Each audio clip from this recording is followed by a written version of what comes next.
اعوذ باللہ من الشیطان الرجیم، بسم اللہ الرحمن الرحیم۔ السلام علیکم، میں ہوں سعدیہ سہیل، آپ کی دوست، آپ کی ہمدرد۔ امید ہے آپ سب خیریت سے ہوں گے اور اپنا خیال رکھیں، اپنی صحت کا خیال رکھیں۔ آج کل تبدیلی موسم ہے، کبھی بارش ہے، کبھی کچھ ہے، لیکن اور کافی پریشانیاں بھی ہیں آج کل، لوگ معاشی طور پہ بھی کافی پریشانی ہیں اور محلی طور پہ بھی پریشانیاں ہیں۔ ہر گھر میں جہاں دیکھو، جس سے پوچھو، کوئی کہتا ہے سخت پریشانیوں میں مبتلا ہے۔ کہیں بیماری ہے، کہیں پیسے کا مسئلہ ہے، کہیں گھریلو ناچاکی ہے۔ چاروں طرف دیکھو تو معاشرے میں ایک عجیب سا اضطراب ہے، ایک عجیب سی کشمکش ہے، ایک عجیب سی آپا دھاپی ہے کہ بس ہر ایک کو اپنی پڑی ہے۔ ایسے میں بہت سارے لوگ بہت بات کرتے ہیں کہ ہماری ایسی مشکلات کا حل کیا ہے، ہم اس مشکلات کو کیسے ختم کریں، کیا کریں، ایسا کچھ بتائیں کہ ہماری مشکلات فوری حل ہو جائیں۔ اچھا، میں بڑا غور کیا اور میں نے کہا ایسا میں کوئی وظیفہ آپ لوگوں کے لیے ڈھونڈ کے لاؤں، ایسی جو آج کے بھاگ دوڑ کے زمانے میں تھوڑی آسان بھی ہو، کیونکہ ہمارے یہاں سب سے زیادہ لوگوں کو ٹائم دینا، ٹائم نکالنا عبادات کے لیے، نفلی عبادات کے لیے، وظائف کے لیے، یہ بہت مشکل لگتا ہے۔ تو بہرحال لیکن سہارا تو اللہ کے نام کا لینا ہے، مسئلوں کا حل تو صرف اللہ کے ذات کے پاس ہے اور اللہ کے ناموں میں ہے، اللہ کے ذکر میں ہے۔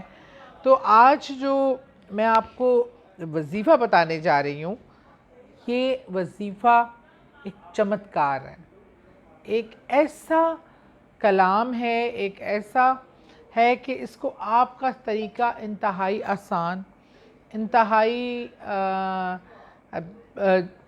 تھوڑے سے ٹائم میں 5 منٹ بھی نہیں لے گا اور آپ کے مسائل کا حل کر دے گا انشاءاللہ۔ یہ ایسا انمول وظیفہ ہے، اس کو خود بھی پڑھیے اور یاد رکھیے اور لوگوں کو بھی لوگوں کے ساتھ بھی شیئر کیجئے۔ اور جو ہے یہ سب اسی لیے کہ سب اس کو پڑھیں، ہر قسم کی پریشانی کے لیے، گھریلو مسائل کے لیے، معاشی مسائل کے لیے، صحت کے مسائل کے لیے، کاروبار میں برکت کے لیے، اولاد کے لیے، شادی نہ ہونے کے لیے، یہ سب مسائل کی ایک ہی دعا ہے۔ یہ وہ نسخہ کیمیا دے رہی ہوں آپ کو جو انشاءاللہ تعالی آپ کے سب مسائل یوں چٹکی میں حل کر دے گا۔ تو اب میں آپ سے وظیفہ شیئر کرتی ہوں۔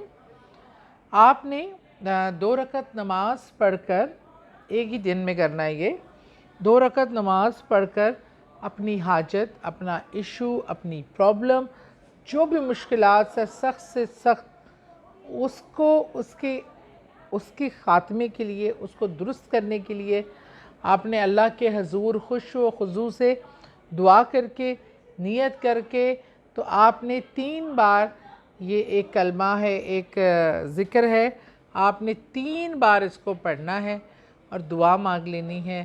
پھر آپ اس کی برکات دیکھیے، نوٹ کر لیجئے۔ اللہ ربی، اللہ ربی لا اشرکو بے ہی احدن، بے ہی احدن، اللہ ربی لا اشرکو بے ہی احدن۔ یہ آپ نے 3 بار پڑھنا ہے، اللہ ربی لا اشرکو بے ہی احدن، اور اس کے بعد اس کے معجزات آپ نے دیکھنے ہیں، لیکن خوش و خضوع کے ساتھ، پیار کے ساتھ، عقیدت، ایمان اور صاف نیت اور جائز کام۔ یہ کچھ شرائط ہیں کسی بھی وظیفے کے کامیاب ہونے کی اور اس کے کرامات کے ظاہر ہونے کی۔ میں دوبارہ دہرا دیتی ہوں، اللہ ربی لا اشرکو بے ہی احدن، اللہ ربی لا اشرکو بے ہی احدن۔ اپنی دعاؤں میں یاد رکھیں، اس کے بجے کیجئے گا اور پھر مجھے بتائیے گا انشاءاللہ اللہ آپ کی دور پریشانیاں کیسے کرتا ہے۔